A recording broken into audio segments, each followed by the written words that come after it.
Hey all my Crimsonites, and welcome to the Crimson Cure channel, where we embrace our femininity, increase our womanly values, and celebrate our brothers. So join me on our feminine journey to learn, heal, and grow.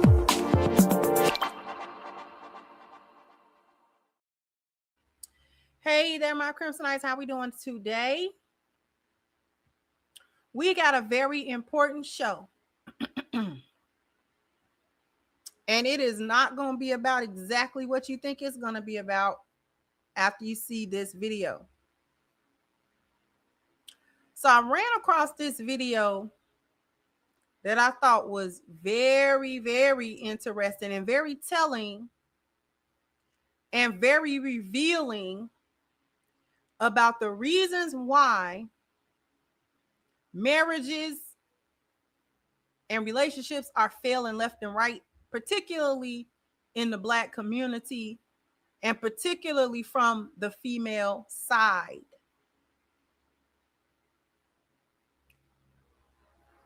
So we're going to play this video in totality. Then we're going to go through it.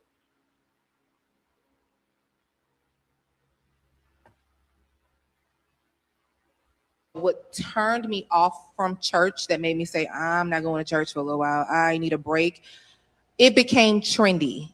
Who? It became trendy. So talk about that. Trendy. Yeah, trendy. So it almost seemed like leaders were more consistent with content than they were consecration. Ooh. And it was like, whatever the song of the summer, it's Spin That by Young Miami. So now I'm preaching from Spin That. You know, y'all spend all this time doing this and doing that. And I'm just like, well, one, what about the older generation? They don't know nothing about that. And then two, is it really good, or are you going for content? You know what I'm saying? And it turned me off. It became very performance based. And I'm like, with godly principles, this is a real thing. I feel like it should be preached no matter what the song of the summer is or what the latest TikTok sound is. But I get it. While I want the church to be relatable, I don't agree with the church being trendy. Yeah. That's good. Because godly principles are not trends. They don't go in and out.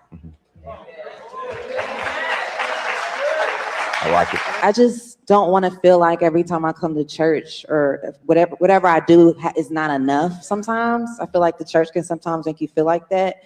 I want to know how I can develop and grow in my relationship, because you say that a lot when you preach. It's about relationship and not scaring people into things. But it's like, when I go to church, I want to learn more about cultivating a relationship with God. Yeah. So I feel like I'm not being performative. When I come to him, I'm not having to think about, okay, am I saying this the right way? Yes. I'm in school, or when I'm reading my Bible, I need to make sure I finish that chapter before I go to bed. Just all of these rules and regulations that I feel like you get when you go to church as a young person. It's like, but it's not talked about enough to cultivate a natural, easy relationship with God that can develop over time. Yes. You know what I'm saying? Because sometimes you can even come to church and feel uncomfortable because certain people know certain Bible verses by heart, and they know all the songs that the praise team is singing, and you like, you feel a little out of place. Absolutely. You know? No, so I agree. The closest I got to God was when I wasn't going to church, and he taught me himself that it was relationship. It wasn't about a sanctuary. Now, I ain't never been at home or up at 3:00 in the morning and my spirit got vexed, but I have been in the sanctuary, and I'm really teed off because I'm like, this is performance based. This is about everybody come to the altar. So when we take a picture and post it on Instagram, it looks like we were packed out tonight. Wow. Yeah. Yeah. And it's easy to, or praise and worship. People are just falling out and laying hands and all those things are great. But you do wonder as you get older, especially growing up in the church, is this really real? What turned me off. Now, because I cannot fast forward it, I want to focus on what the second lady said. This is not going to be a show about the church and whether or not it failed and whether or not this is not that show. We're going to talk about this from a little bit different angle, because that second lady, what she said revealed so much. We're gonna be, like I said, I can't fast forward it. So we're going to go back over it. From church that made me say, I'm not going to church for a little while. I need a break. It became trendy. Who? It became trendy. So talk about that. Trendy. Yeah, trendy. So it almost seemed like leaders were more consistent with content than they were consecration. Ooh. And it was like, whatever the song of the summer, it's Spin That by Young Miami. So now I'm preaching from Spin That. Y'all spend all this time doing this and doing that. And I'm just like, well, one, what about the older generation? They don't know nothing about that. And then two, is it really good, or are you going for content? You know what I'm saying? And it turned me off. It became very performance based. And I'm like, with godly principles, this is a real thing. I feel like it should be preached no matter what the song of the summer is or what the latest TikTok sound is. But I get it. While I want the church to be relatable, I don't agree with the church being trendy. Yeah. That's good. Because godly principles are not trends. They don't go in and out. Now, I'm going to pause it for that. She had a really good point. Okay. Most of it is performative. The part that she is missing is that a lot of so-called churches and things of that nature are not teaching biblical, godly principles to begin with.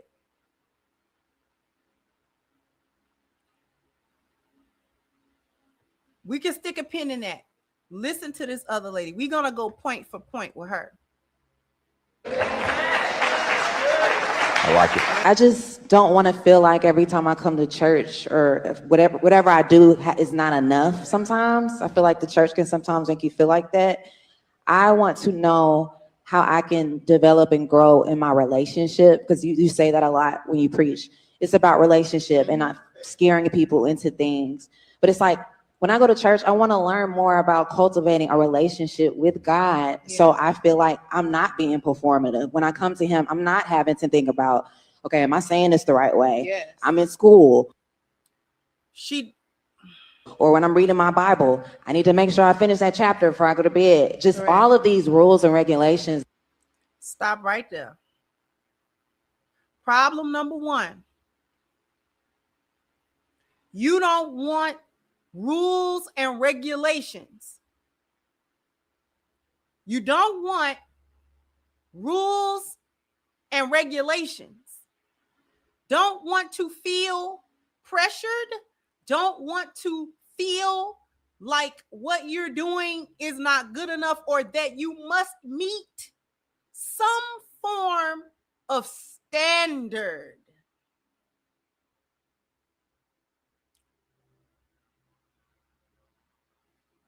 This is why most women and most people in general in these westernized countries could not fend off feminism. That is why they could not fend it off.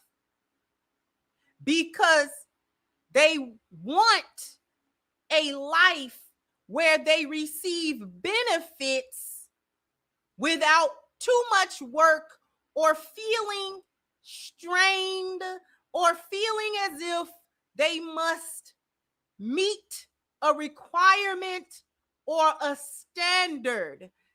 These women do not want to meet any standard at all.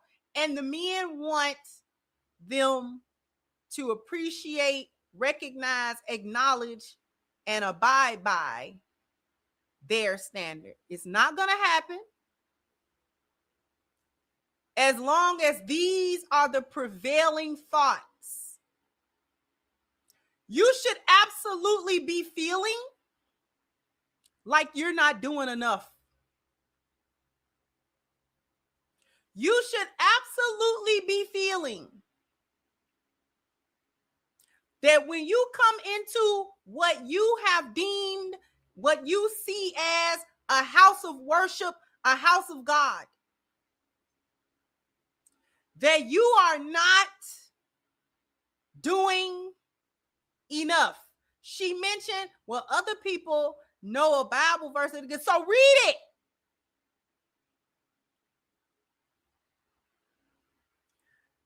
Not wanting to abide by any rules and regulations. This is the same thing that Brittany Renner said about Islam. By the way, I want to thank the brothers for getting down in the comment section of that video and expressing y'all thoughts and y'all mindset and reasoning about the things that I brought up in that video. I really appreciate those comments. But she had the same problem that Brittany Renner had. Too much structure. Too much. You're not really doing what you think you're doing. It's not easy, is it? It's not easy, is it?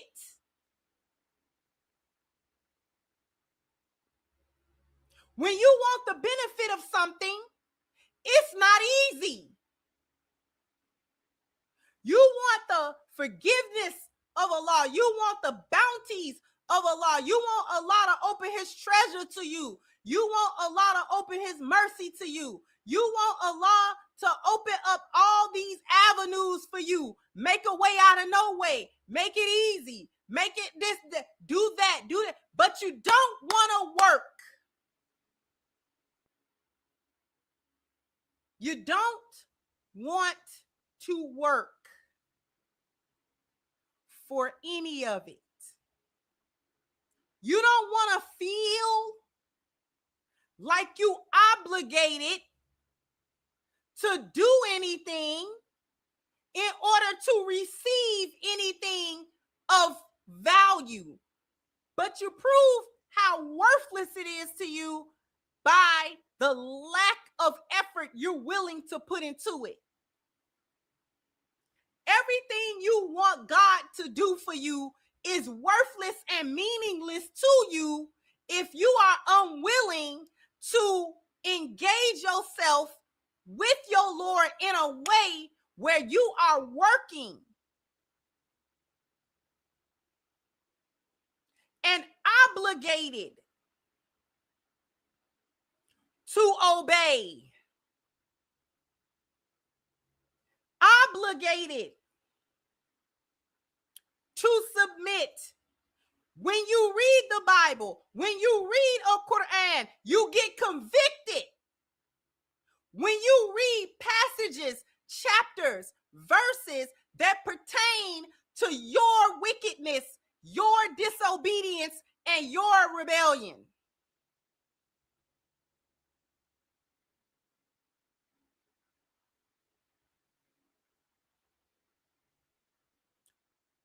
She continues. That I feel like you get when you go to church as a young person, it's like, but it's not talked about enough to cultivate a natural, easy relationship with God that can develop over time. A natural, easy relationship with God that can develop over time. That tells you everything you need to know. There is no such thing as developing a so-called relationship with your creator without obedience to that creator. He does not accept anything short of obedience.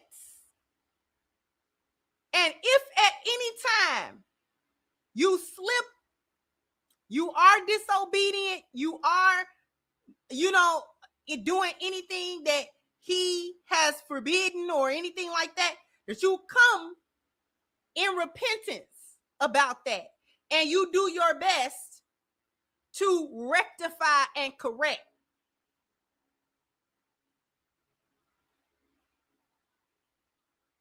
But you want an easy relationship, one where you are not particularly required to do any particular set of things in order to have the relationship work in your favor.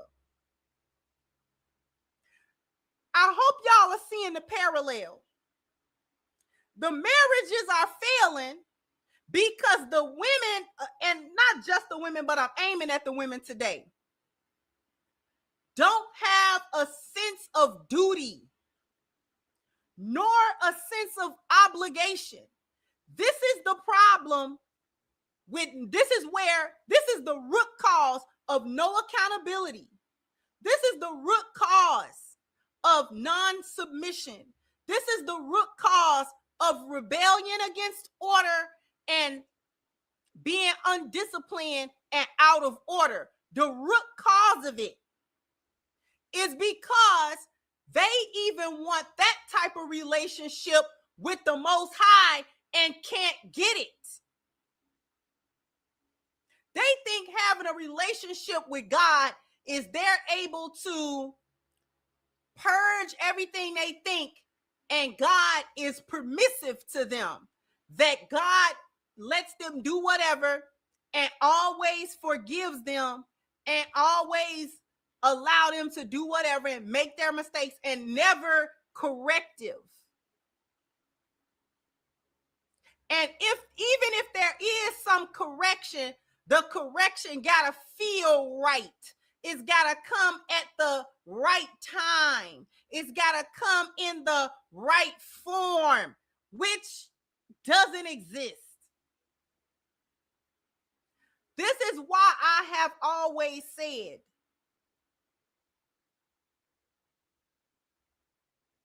women and everybody else, but women, first obedience has to be to Allah. It can't even be to a man or a husband, because you reach times in your life, you're not married from the time you born to the time you die. It ain't always no husband available. It ain't always no man available. But obedience, duty, and a submission and accountability still has to be present. Who is that aimed at? Allah. Allah.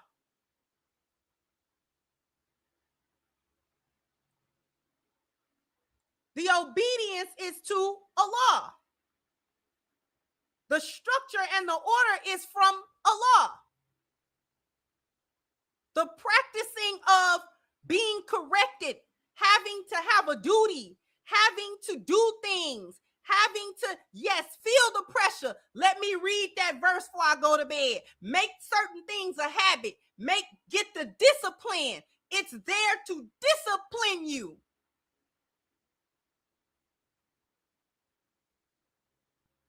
Muslims are mandated to pray 5 times a day.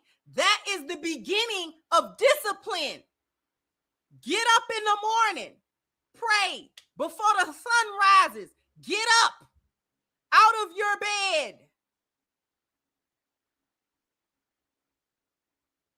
Midday, stop what you're doing. Go pray. Early evening, stop what you're doing. Go pray. Round sunset, dusk, stop what you're doing. Go pray.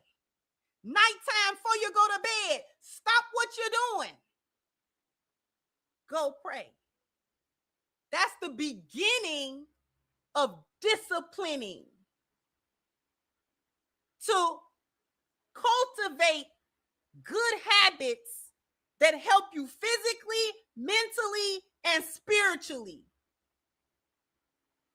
And if you run across a Muslim that don't pray, usually they're undisciplined everywhere else as well. Things are scattered because they've overlooked the first building block, how to submit. Practice how to submit. How to rein in those desires. I want to sleep some more. I want to work some more. I want to party some more. I want to eat some more. I want to have sex some more. Whatever it is that you're doing, stop. You got to stop.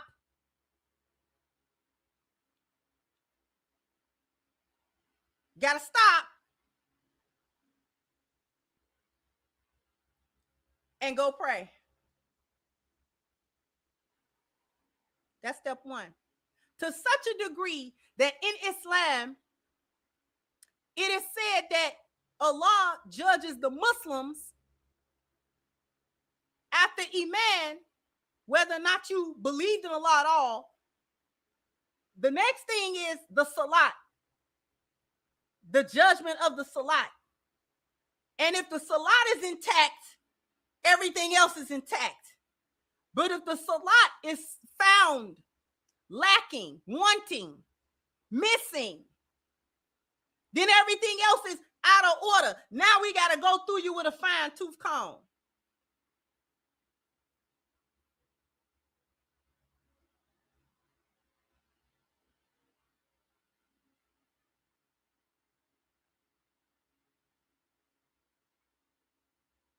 Zero accountability anywhere. They don't even want to be accountable to God.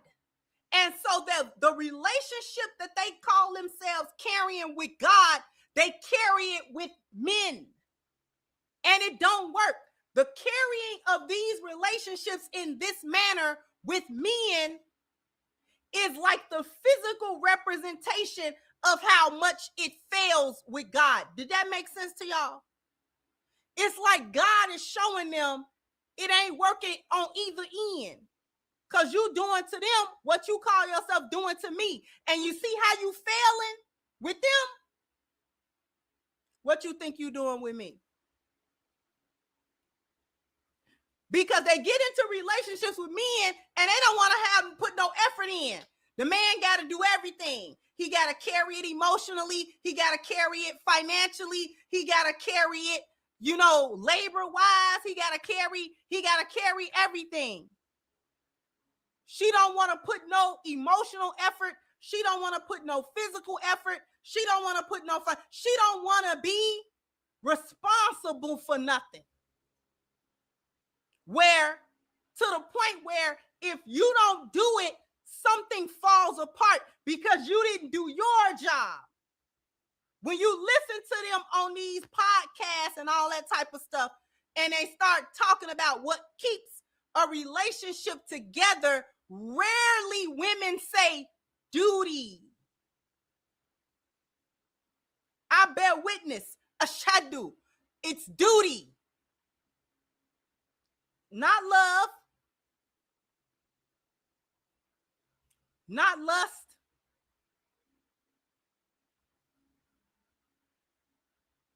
Duty. And I'm not saying don't love your spouse and your husband. That's not what I said. But the glue that hold that marriage together is the duty. Don't drop the duty. Don't drop it. Don't drop that ball. You ain't got a whole lot of times to drop that ball.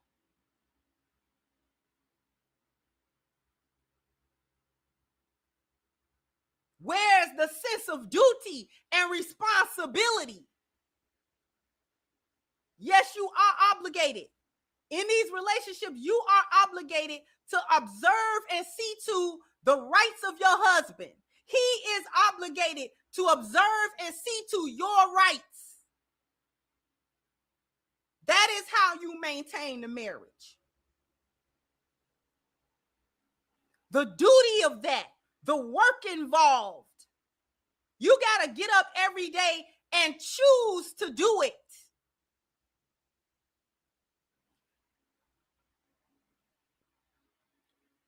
This is why when Michelle Obama, and I don't be agreeing with a lot of stuff she be talking about, but when she talked about a few years ago, I spent years not really liking my husband or not really, like I wasn't feeling it.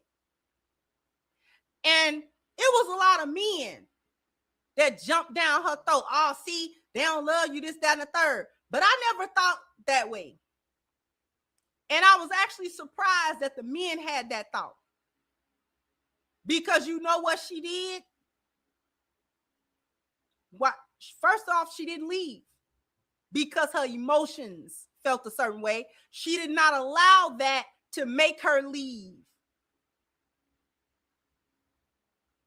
which she wasn't supposed to. But you know what you keep doing? What carries you through a season like that in your marriage? Because you gonna do it. Long marriages, 20, 30-year marriages. You think they like each other every day? Huh? You think it wasn't no times where he didn't like her either? You think a husband always like his wife all the time, every day, all the time? No. And you ain't gotta hate each other, but you get into a rut. You get into, but you know what you do? Your duty. Do your duty. Do your job.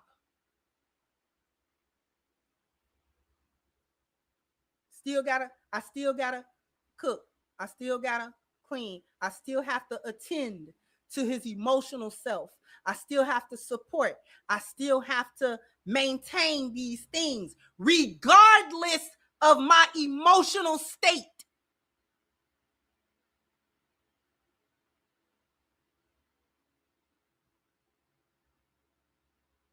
When Muslims have to pray, we don't just pray when we feel good. Huh? Salat is obligatory. I don't care what's going on with you. My son just died. It's Dhuhr. It's the noon prayer. Time to pray. Your daddy, you just buried your daddy. It's Maghrib. Time to pray.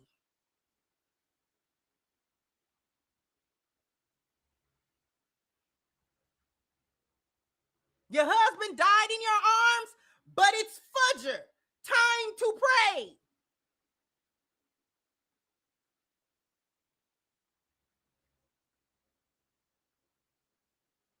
Don't matter how you felt. What does that matter? You have a duty to attend. You have a job, my dear. And it don't always feel good to do that job. That's all right. It's all right. You ain't got to feel good all the time. You just got to do it. The feeling will return. The good feeling will return. It will. As long as there ain't no crazy stuff going on, it'll return.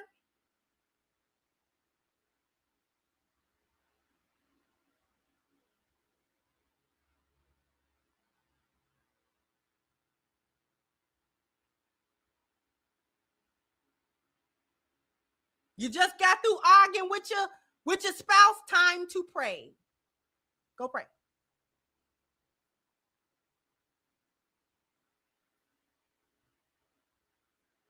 You can make his plate with an attitude. You ain't really talking tonight. Go make the plate. Put it before. Whatever it was you were doing, whatever it was that you are accustomed to doing, as far as whatever you do when you feel good about it, do it when you feel bad about it. If you rub feet when you happy, rub them when you mad. That's a different one.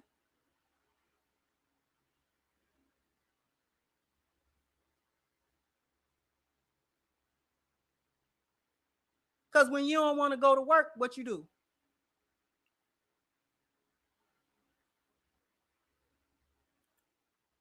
When you get up in the morning and you do not, under any circumstances, want to go to that job, what you think about? If I don't go today, I am not. That paycheck gonna be short.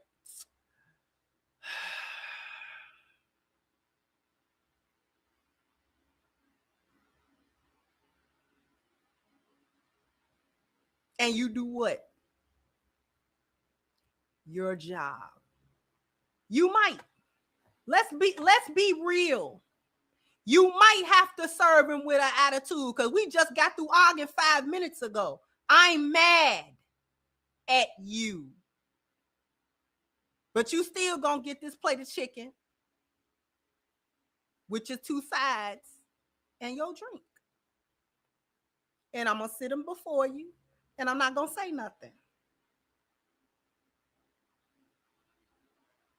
If you think you're gonna be married 20, 30 years and that ain't gonna happen,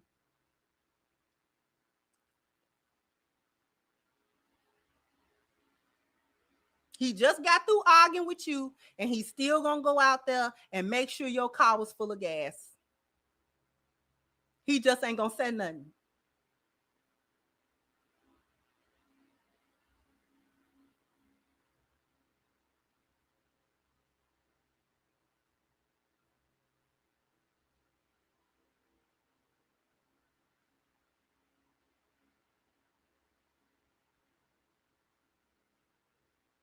We got to start being real about it.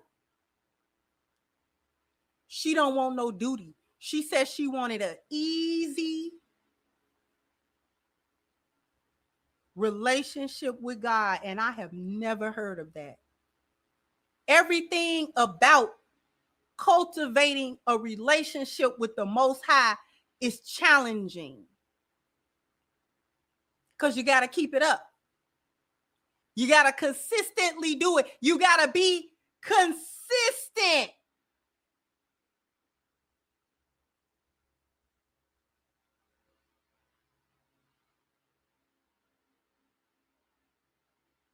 Yes. You know what I'm saying? Because sometimes you can even come to church and feel uncomfortable because certain people know certain Bible verses by heart. And they know all the songs that the praise team is singing. And you like, you know, you feel a little out of place. Absolutely. You know?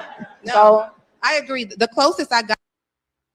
Sound like a personal problem. You don't know your Bible verses because you won't read it. And it ain't about memorizing the verse. It's about inculcating what the verses mean. It's about understanding what they mean and how you should apply them to your life. I've never heard of an easy relationship with God. They don't have no sense of duty and they don't have a sense of consistency. This is why the relationships fail many times. They're inconsistent. They want a man that is consistent while they are inconsistent. They want God to be consistent while they are inconsistent.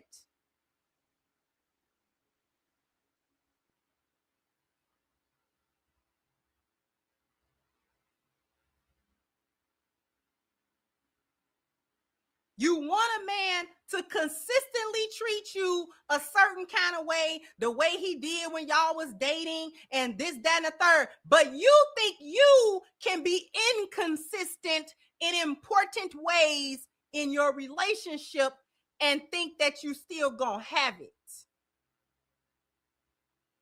And you won't.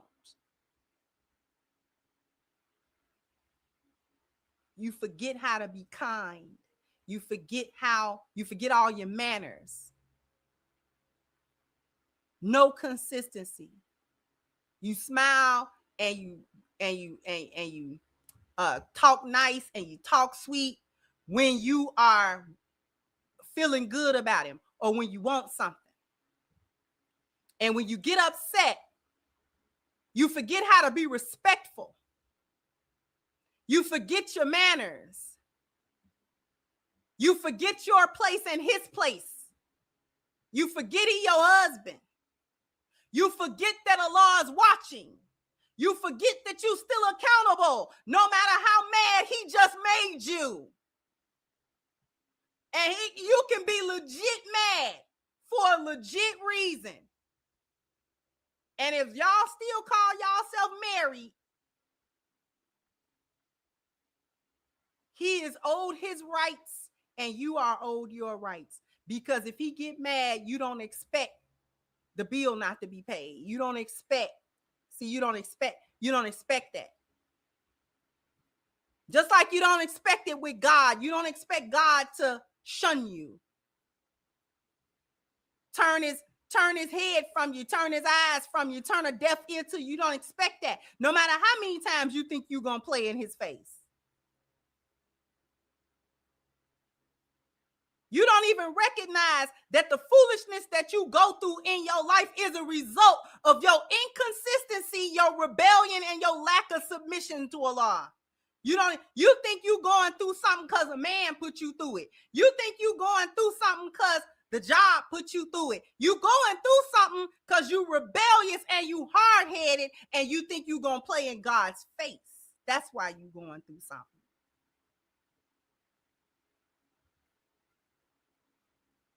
Never do put 2 and 2 together and get 4.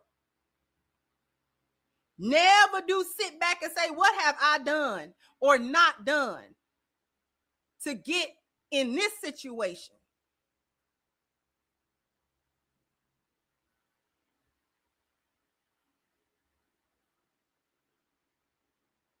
You mean to everybody. First off, you're disobedient to Allah. That's number one. And if you're in a marriage, you're disobedient to Allah and you dishonor your husband as well. Allah don't like none of that. You can be upset, you can be mad, you can be whatever you want to be. Better learn how to communicate. Learn how to problem solve. Learn how to resolve issues. But y'all don't like to resolve issues. Y'all like to get mad. Now you don't want to have sex with him. Get mad. Now he can't get nothing to eat. You start being spiteful to him. Now you want to be spiteful. The little cute stuff, the good stuff, the helpful stuff that you was doing before when y'all was on good terms, now you feel a certain type of way about him. Now you don't want to set his shoes out or whatever the case may be. Not realizing that if you keep up those good habits, even in a space where y'all not good with each other, it hastens the return to one another. It's hard to be mad at somebody that's helping you. It's hard. It's hard to do. Among the many directives in the Quran about how husbands and wives should treat each other, one directive has stood out to me, one for the wife and one for the husband.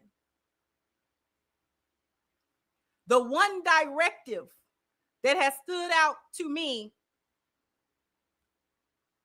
for the man, Allah told men to be kind. Be kind. Be kind. Yes, I set you as the provider for them. I set you as their protector, but do not do that in arrogance and cruelty and unkindness. Don't do that with an attitude, basically.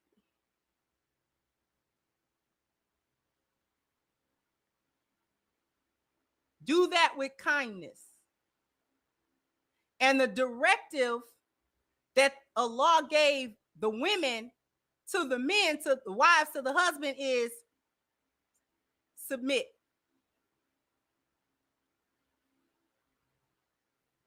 One is be kind, the other is submit.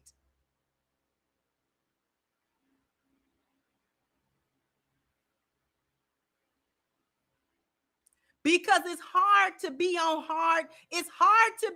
bad terms with somebody that's nice to you. And it's hard to be on bad terms with somebody that just do what you ask them to do. Hard to be on bad terms with that. How you gonna stay on bad terms with that?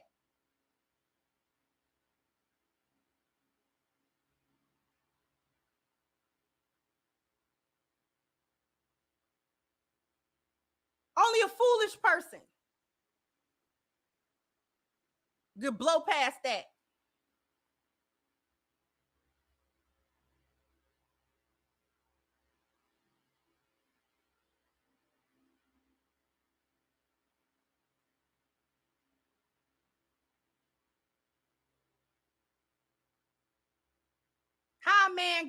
how is he going to stay mad at a woman that is submissive to him? Unless he's some type of idiot. How do a woman not relent to a man that's kind to her? He showed gentleness to her. Unless she's some kind of idiot.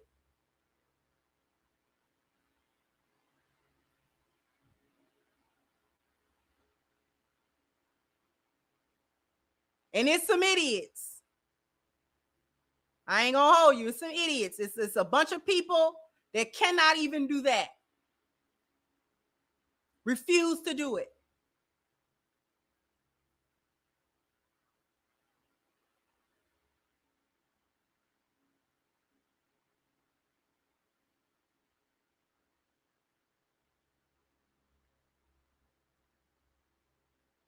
Only a person with a hard heart. And Allah don't like hard-heartedness. Fir'aun was hard-hearted.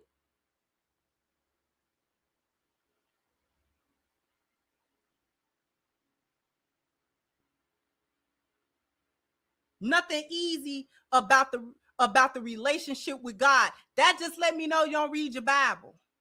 You don't read your Quran. You don't read them. Because when you read about the people that Allah loves, when you read about the people that Allah loves, how hard was their life? How hard was it for them? How difficult?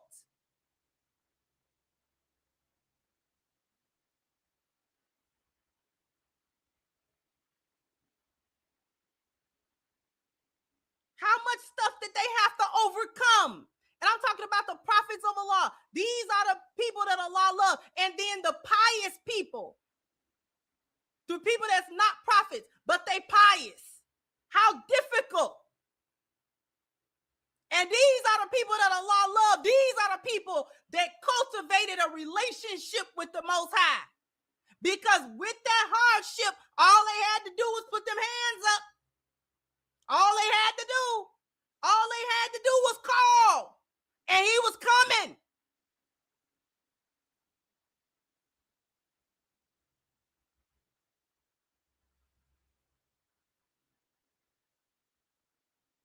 To the point where they would be careful about who they called Allah on, because he coming.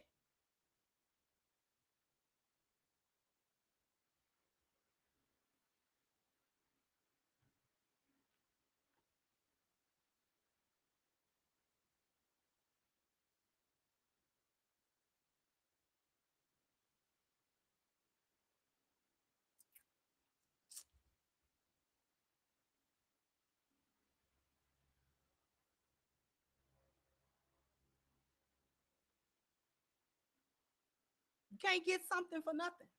Everything has a price.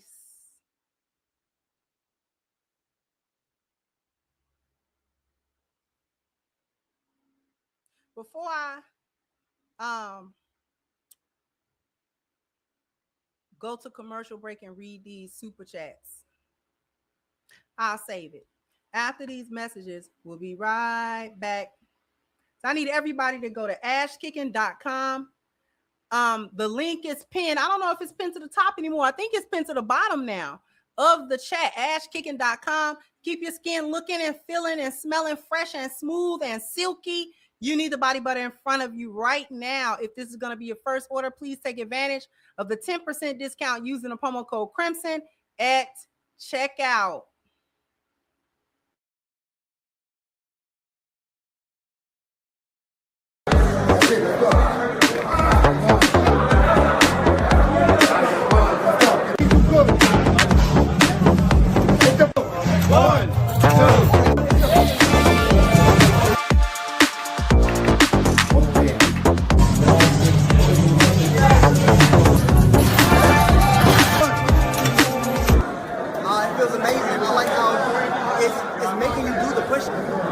Right here is official.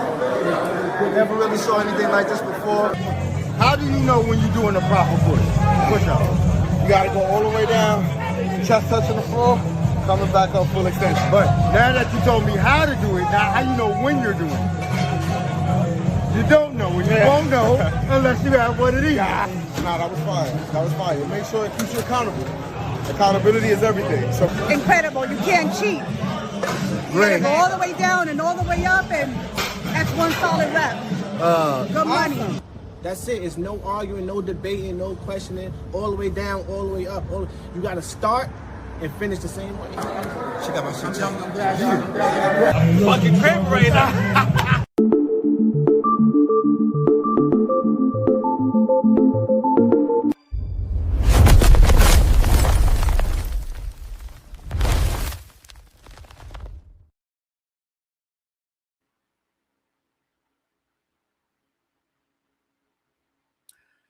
So the link is now pinned to the chat for the properpush.com/VIP in order to unlock your VIP exclusive offer and show support for the Proper Push as a startup. We really, really want to bring, and we are excited to bring the Proper Push to market to you guys, so you guys can make sure that you are doing a proper push up from the first rep to the last rep, which is exactly what the Proper Push is designed to do.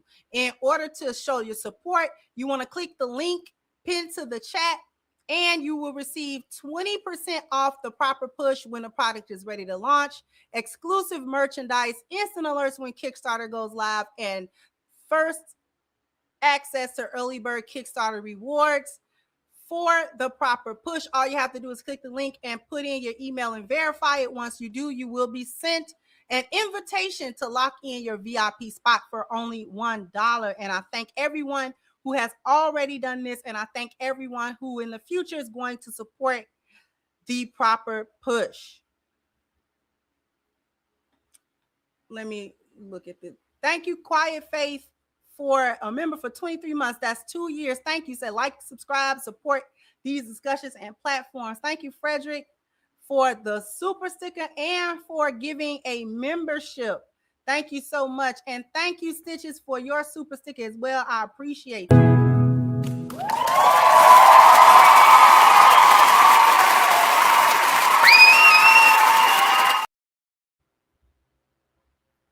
I'm going to say this and I'm going to wrap it up. For anybody listening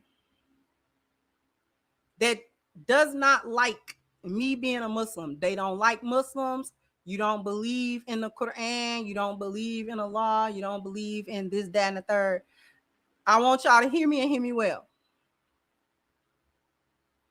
I don't care, beloved. I don't care. You jumping in my chat box or in my comment section to tell me how much you disbelieve in Allah subhanahu wa ta'ala, you can keep that. Because I don't care. Okay? Allah is not diminished because you don't want to believe. Okay? If you don't believe in the God of Abraham, of Isaac, of Ismail, of Jacob, of Moses, the God of Jesus, the God of Noah,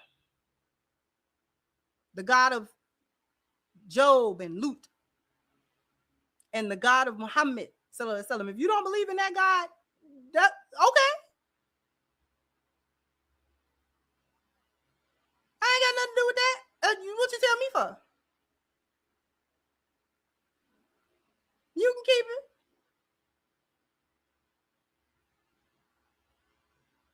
I don't care nothing about you not liking it. I don't even care. I don't care if you believe it or not. I'm not here to make you believe nothing. People come in and out of here every day holding their beliefs. Same ones they came in with, they leave with them. What they got to do with me?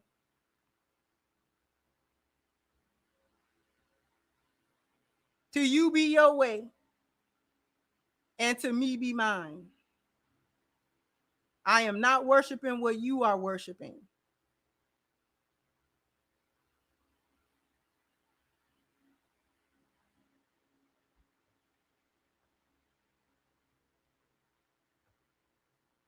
Now, that's pretty much all I got for that today. All right. I want to thank everybody for coming through, chilling with me, chatting with me, having this conversation with me that I thought was a very important conversation. Hopefully y'all have a great weekend. Jump down in the comment section. Let me know what you think. Like, share, subscribe to the channel if you have not. Once again, I'm your host, the Crimson Cure, and this was my perspective. Bye-bye, Crimsonites.